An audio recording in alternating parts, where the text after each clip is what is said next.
Tanguy Fweni, Zola Mepangi, Viso le Kunaka.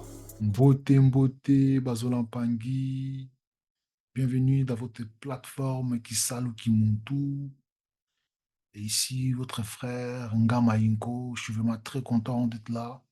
Et Matondo Bamingi pour votre retour, déjà dans la vidéo précédente. Et donc, cela motive vraiment à continuer à partager les Kisalu, les Kabula sous la tradition Congo. Donc, comme vous le savez, hein, c'est une plateforme où je fais des petites capsules, des petits kaboulas pour nourrir la communauté, pour ceux qui se sentiront en tout cas concernés. Atondo Maming, déjà pour votre écoute. Aujourd'hui, nous allons traiter un sujet très très spécial pour moi, car c'est un sujet qui est au-dessus de tout. Pour moi, en tout cas, il s'agit de parler du Zola, l'amour inconditionnel, la puissance du Zola.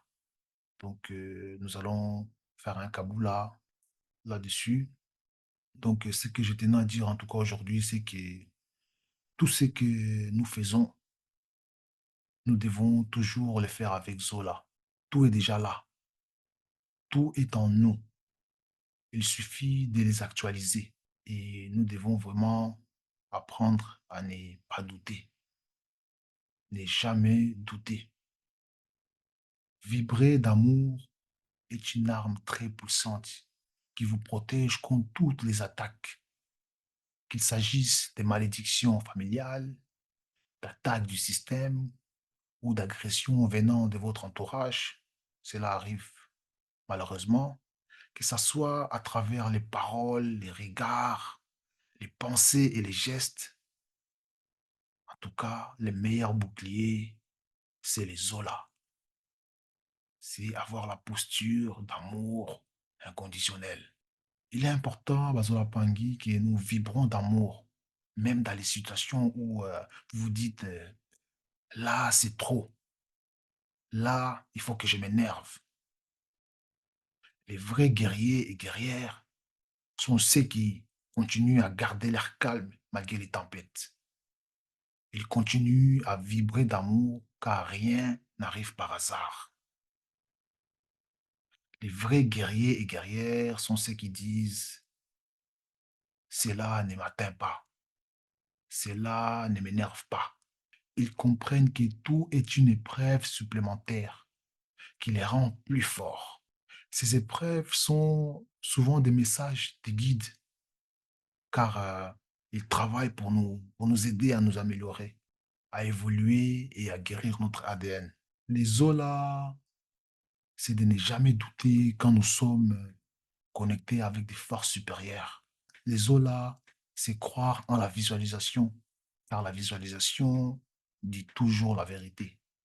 Si pendant que tu visualises et tu ne vois rien, si tu ressens rien, si aucune manifestation ne s'est produite, cela signifie que tu dois continuer les Kisal, continuer à faire un travail profond pour t'activer petit à petit.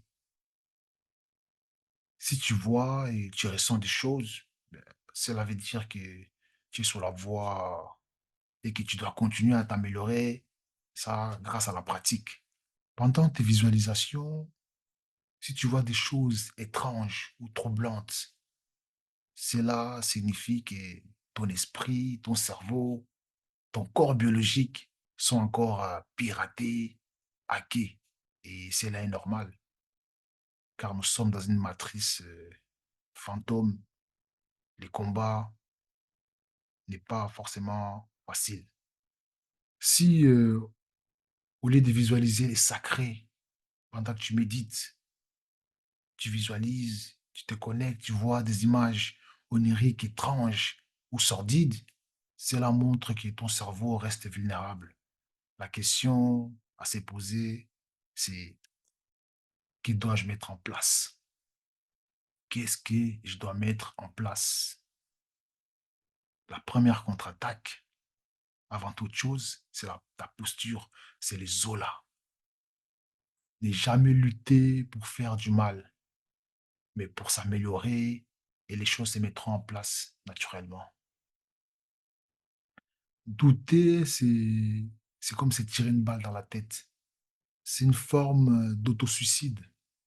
Peu importe les soins que vous faites, les connexions que vous établissez ou les visions que vous recevez, dites-vous que cela vient d'ailleurs.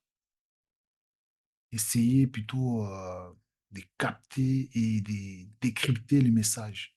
On doit toujours peser les pour et les contre face aux situations difficiles. Parfois, on a du mal et on s'est dit, cette fois-ci, je ne vais pas être gentil. Cette fois-ci, je ne vais pas me laisser faire. Mais c'est là que vous perdez, c'est là qu'on perd, car le combat est ailleurs. Quoi qu'il puisse nous arriver dans la vie, nous devons vibrer d'amour.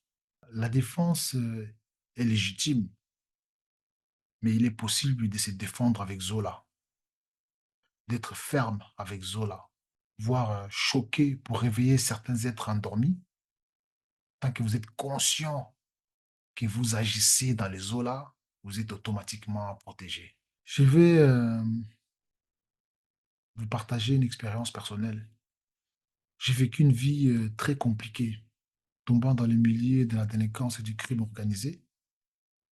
En tout cas, à ce stade-là, sous le contrôle des forces spécifiques, forces du désordre. Je combattais quand même inconsciemment dans l'ordre du Zola pour m'en sortir. Ça signifie que même les êtres méchants dans ces milieux n'étaient pas à l'aise à ma présence. Ils pensaient que j'étais dangereux, peut-être.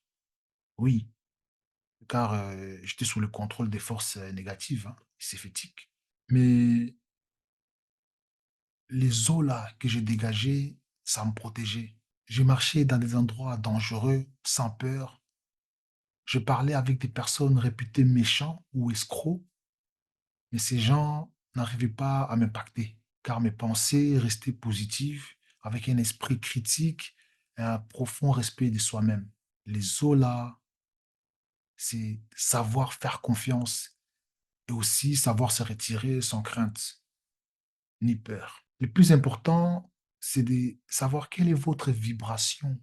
Parfois, nous avons des attitudes compliquées envers nos proches, avec nos enfants. Une des techniques pour sortir de cela est de se demander quelle est ma vibration en ce moment. Quand on parle à quelqu'un, quand on fait une remarque, quand on défend notre famille d'une injustice. Et ça, c'est important de connaître quelle est la vibration que je dégage. Soyez toujours déterminé dans tout ce que vous faites. Essayez toujours de peser les pour et les contre des messages qui vous viennent à l'esprit. Parfois, nous faisons des choses et au fond de nous, une petite voix qui nous dit ce n'est pas bien, ce n'est pas correct. Et si vous êtes sous cette voie ou vous êtes dans l'autocritique, vous posez des questions afin d'évoluer, alors vous êtes sur la voie de la guérison. Mais si vous ignorez et que vous ne vous posez même pas ces questions-là, alors faites attention, faisons attention. Cela veut dire qu'on s'éloigne du divin. Tonton Bamingi pour votre écoute. Bébé Walongo, Tanguy